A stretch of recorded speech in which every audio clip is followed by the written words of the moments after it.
అంటే మాకు ఇన్ఫర్మేషన్ ఇచ్చిన తర్వాత ప్లస్ హెలికాప్టర్ వెళ్ళడం 12:42 బై రోడ్ కన్ఫర్మ్ అయింది. 12:42 బై రోడ్ కన్ఫర్మ్ అయింది. 12:56 చాపర్ టేకాఫ్ అయిపోయింది. ఒకటి నాకు అర్థం కాదు ఏంటంటే, ఇక్కడ ఒక స్టెప్ బై స్టెప్ చూసుకుంటే 12:42 రోడ్ మార్గాన్ని వెళ్తాము అని ఎందుకు చెప్పారు? హెలికాప్టర్ చాపర్ వాడు పైలట్ మేము మళ్ళీ పైకి తీసుకెళ్ళలేము, మాకు ఇబ్బంది అవుతుంది, టెక్నికల్ ఇష్యూస్ ఉన్నాయి కాబట్టి అతను ఏ ప్రోటోకాల్ ప్రకారం చెప్పాడు, ఏ టెక్నికల్ బేస్డ్ అని అతను చెప్పాడు, లేకపోతే అతను ఎందుకు ఇబ్బంది పడ్డాడు విఐపిని తీసుకెళ్ళటానికి, ఇది ముందస్తు ప్రణాళిక, లేకపోతే అతను వన్ సైడ్కే చాపర్ మాట్లాడుకున్నాడా, ఇవన్నీ కూడా మనం ఆలోచన చేసుకోవాలి. ఎందుకు ఇన్ని డౌట్లు వస్తున్నాయంటే, చాపర్ ఎగరటానికి విఐపి ఉంటే ఎగరటానికి ఇబ్బంది అయినా విత్-ఇన్ 14 minutes చాపర్ టేకాఫ్ అయిపోయింది, హ్యాపీగా వెళ్ళి ల్యాండ్ అయిపోయింది. కానీ చాపర్లో వెళ్ళే విఐపికి ప్రాబ్లం కానీ ఆ పైలట్కి ప్రాబ్లం కాదా? మరి పైలట్ ఎలా వెళ్ళాడు అదే చాపర్లో? ఒకసారి మనం ఆలోచన చేసుకోవాలి కదా ప్రజలందరూ కూడా. అదేవిధంగా మీరు అబ్జర్వ్ చేసుకుంటే ఎంత అంటే ఒక క్రిమినల్ సైకాలజీ ఉన్న వ్యక్తి పొలిటికల్ లీడర్, మళ్ళీ ఎందుకు చెప్తున్నానంటే నాకే చాలా చిరాకు అనిపించింది. ఇలా కూడా ఆలోచిస్తారా ఒక పొలిటికల్ లీడర్స్? ఇలా కూడా ఆలోచిస్తారా అసలు మనుషులు అనిపించింది.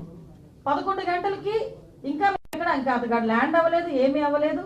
ఫస్ట్ పోస్టింగ్ ఒకటి వస్తుంది వైసీపీ దగ్గర నుంచి.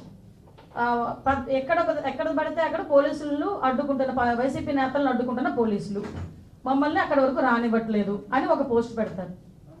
విత్-ఇన్ 30 minutes హెలిప్యాడ్ భద్రతా వైఫల్యం, పోలీసులు ఎవరు లేరు.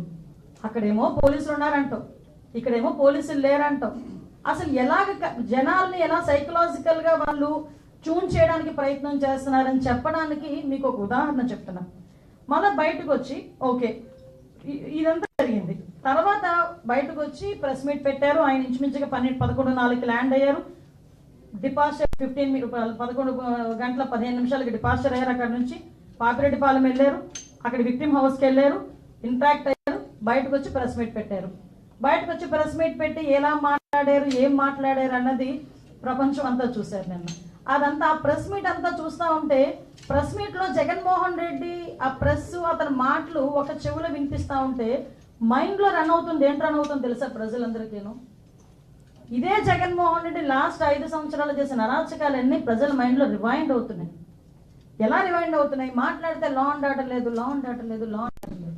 అసలు నాకు అర్థం కాలేదు. ఇంతకు ముందు చంద్రబాబు నాయుడు గారు ప్రతిపక్ష నేతగా ఉండేటప్పుడు చలో ఆత్మకూరు అని చెప్పి పిలిపిస్తే నువ్వు ఇంటి దగ్గరకు వచ్చి తాళ్లు కట్టి, గేట్లకు తాళ్లు కట్టి ఆయన హౌస్ అరెస్ట్ చేసిన పరిస్థితి కూడా మర్చిపోయాడు ఆయన ఏమైనా? ఒక పక్క నుంచి చూస్తే అదే సందర్భంలో వైజాగ్ వచ్చి ఆయన వైజాగ్ టూర్ పెట్టుకుంటే ఎయిర్పోర్ట్ నుంచి బయటికి రానివ్వకుండా గూండాలను పెట్టి అతని మీద దాడి చేయించిన పరిస్థితి మర్చిపోయాడు Jaganmohan Reddy. Law and order గురించి మాట్లాడుతున్నాడు ఆయన. ఇప్పుడు ఆయన ఎక్స్ సీఎంగా చంద్రబాబు నాయుడు గారు ఉన్నప్పుడు ఆయన చేసిన అరాచకాల్లో ఏదో మచ్చుకు కొన్ని చెప్తున్నా. అదేవిధంగా రామతీర్థాలకి రాముడు తల నరికేశారని రామతీర్థాలకి గౌరవ అప్పుడు ఎక్స్ సీఎం ఇప్పుడు సీఎం గారు చంద్రబాబు నాయుడు గారు వెళ్తే లారీలను అడ్డగా పెట్టి రోడ్డు మీద కూర్చోబెట్టే సందర్భం మర్చిపోయారు ఆయన. ఇదే చంద్రబాబు నాయుడు గారు అమరావతి పర్యటన పెట్టుకుంటే బస్సు యాత్ర చేస్తే ఆ బస్సు మీద రాళ్ళు రువితే అది భావస్వేచ్ఛ ప్రకటన అని నీ పోలీస్ చేత ఒక రోజు మాట్లాడించిన సందర్భాన్ని మర్చిపోయాడు జగన్మోహన్ రెడ్డి. అదేవిధంగా మనం ఆలోచన చేసుకుంటే ఒక పార్టీ ఆఫీస్ మీద దాడి ఏ సందర్భంలో పార్టీ ఆఫీస్ మీద దాడులు జరిగినాయంటే ఇన్ని సంవత్సరాలు స్వతంత్రం వచ్చిన తర్వాత